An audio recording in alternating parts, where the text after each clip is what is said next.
In the market, where the scent of spices mingled with exhaust fumes, a young boy stared longingly at a vibrant toy truck. His mother, her clothes neat but worn, sighed softly, her hand hovering over a small pile of worn rupees. She knew it wasn't enough. "That truck, young man," a voice cut in. "It's on the house today." The mother looked up, startled, her hand still hovering over the small pile of coins. "No, please, we can't. I just need to count a bit more." Her voice was soft, laced with a quiet desperation.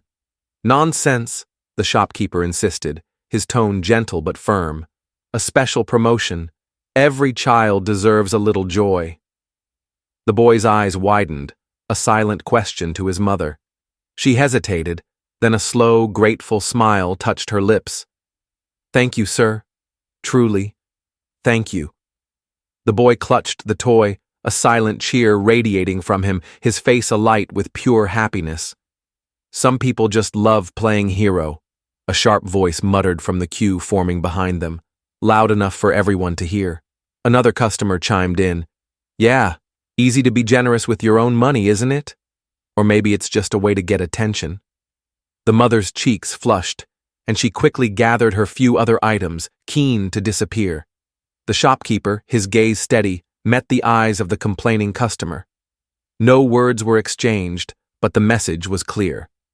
A quiet defiance, an unwavering conviction.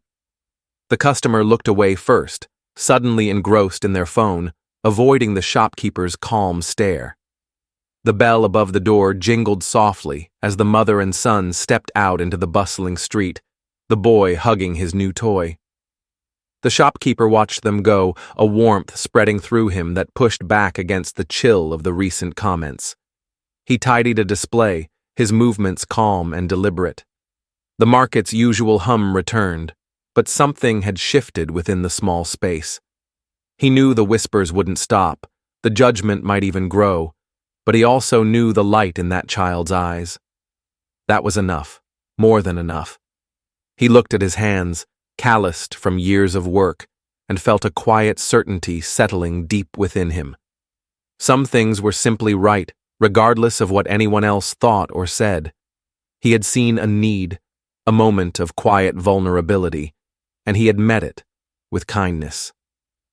The momentary discomfort of the public scrutiny was a small price to pay for the profound sense of peace that now settled over him. The air felt lighter, the colors of the market seemed brighter, imbued with a new significance. He picked up a cloth and began to polish the counter, a silent affirmation of his choice, a testament to his unwavering belief in basic human decency. The market buzzed with the story. Not just the usual chatter, but a specific hum about the toy truck and the shopkeeper. On local social media groups, a blurry photo circulated. The shopkeeper handing the truck to the boy, the mother's surprised face. Comments flooded in. "What a kind soul! We need more people like him." But then, the other side emerged, sharp and critical. Just looking for free publicity, probably. Why don't people learn to manage their own money? Handouts only make things worse. The negativity stung, more than the shopkeeper expected. He saw posts questioning his business sense, even his motives. Is he exploiting a family's hardship for likes? One comment read, the words felt like tiny needles pricking at his quiet conviction. He sat in his small office at the back of the shop, the day's receipts spread before him. His gaze drifted to a framed, faded photograph on his desk. His own father, younger, in a uniform, a faint smile on his face. Below it, a small, tarnished medal.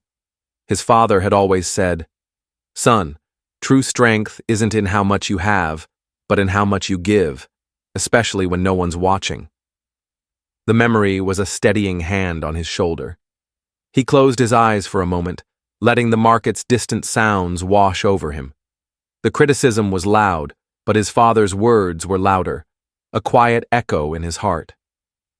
Meanwhile, the mother felt the weight of the online chatter too.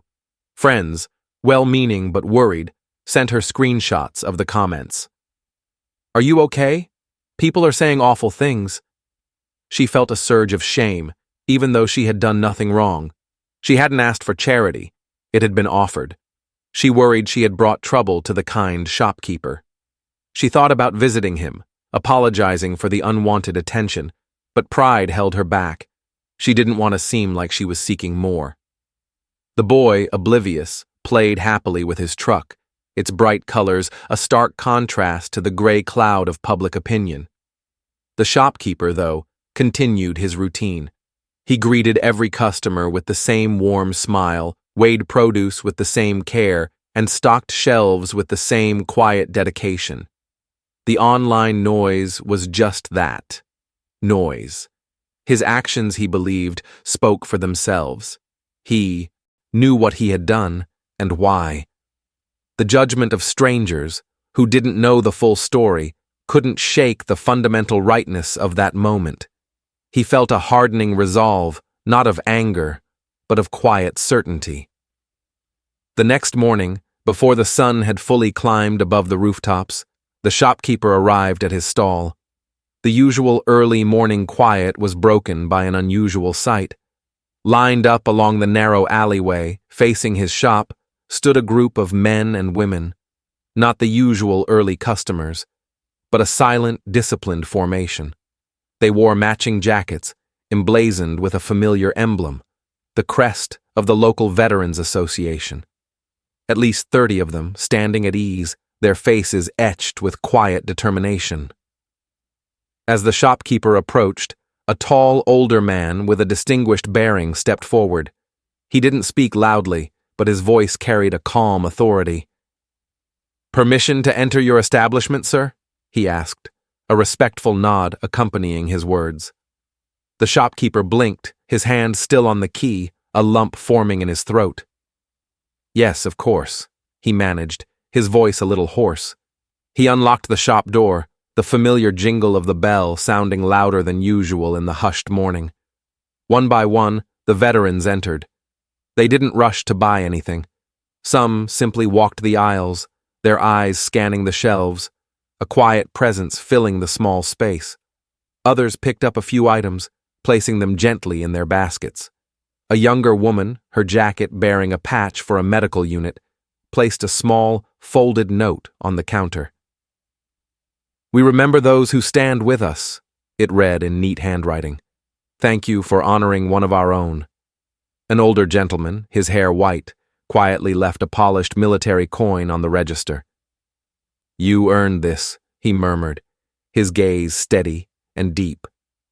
Soon, regular customers began to arrive. They paused at the entrance, surprised by the uniforms. Some hesitated, then entered with a newfound reverence, speaking in hushed tones. Mid-morning, the mother and her son returned. Her eyes widened at the sight of the veterans. The boy, recognizing the uniforms from faded photographs of his father, clutched her hand, staring in wonder. "What's happening?" she whispered to the shopkeeper. He simply smiled, a gentle, knowing look in his eyes. "Looks like word got out." A veteran approached the mother, his posture respectful. "Your husband served with my brother," he said simply. "He was a good man." Tears welled in her eyes, but she stood a little taller, a quiet strength returning to her posture. The silent presence of the veterans filled the shop, a powerful, unspoken message of solidarity that needed no explanation. Within the hour, the market was swarming. News vans, their satellite dishes extended, parked outside the shop. Reporters, microphones in hand, interviewed customers and veterans alike. Someone had shared the morning's quiet demonstration on a national veteran support network, and the story had exploded. One small act, one loud response, "Community rallies for kind shopkeeper," read a headline on a major news site. The local mayor, straightening his tie for the cameras, arrived. "Did you organize this impressive display of community spirit?" he asked the shopkeeper, beaming. The shopkeeper just shook his head, a faint smile on his face. "I just sold a toy truck." The crowd outside swelled throughout the day. Families from neighboring towns arrived, some with hands over their hearts, deeply moved. Veterans from across the city came to stand in silent solidarity. Someone brought trays of coffee for everyone, another delivered sandwiches. Inside, the veterans continued their quiet presence. They helped elderly customers reach items on high shelves, carried heavy bags to cars, all without being asked. Their actions spoke volumes, a testament to their gratitude and unity. Late that afternoon, as the crowd began to thin, the shopkeeper noticed something tucked at the bottom of a shelf near where the toy trucks were displayed. It was a crayon drawing. His shop, with stick figure soldiers standing in a neat line outside. He turned it over. In careful, childish handwriting, it read, "Thank you for helping my friend's mom when she was sad. When I grow up, I want to be like you." No signature, no name, just pure, unadulterated gratitude. A warmth spread through him, something deeper than pride. It was a profound sense of connection, a quiet affirmation that his simple act had resonated far beyond what he could have imagined. Outside, as the sun began to dip, painting the sky in hues of orange and purple, the veterans gathered once more. Without a command, they formed a line and, in unison, saluted the storefront. Then, one by one, they departed. The last to leave was the tall, older man from the morning. He paused at the register. "You know why we came?" he asked. The shopkeeper shook his head. "Because what happens to one of us happens to all of us. And what you did for that family, that mattered. Not just to them, but to all of us who served and to those we left behind." He left a business card on the counter. Veterans Support Network, in case you ever need backup. As the door closed, the shopkeeper stood alone in his shop, the shelves a little disheveled, the floor needing a sweep. But the air was filled with an immeasurable sense of restored faith, a quiet understanding that kindness, truly given, always finds its way back. The quiet ripple of one act can become a surging tide. What begins as a single, selfless moment, given without expectation, builds bridges, heals divides, and reminds us of our shared humanity. It proves that compassion isn't a weakness, but the strongest force we possess. Now it's your turn.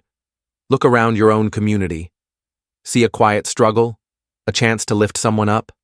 Don't wait for applause. Don't let doubt silence you. Be the person who sees, who acts, who stands up for what's right. Because every single act of kindness, no matter how small, sends an echo. And that echo, with enough hearts listening, can change the world. What quiet act will you make resonate today?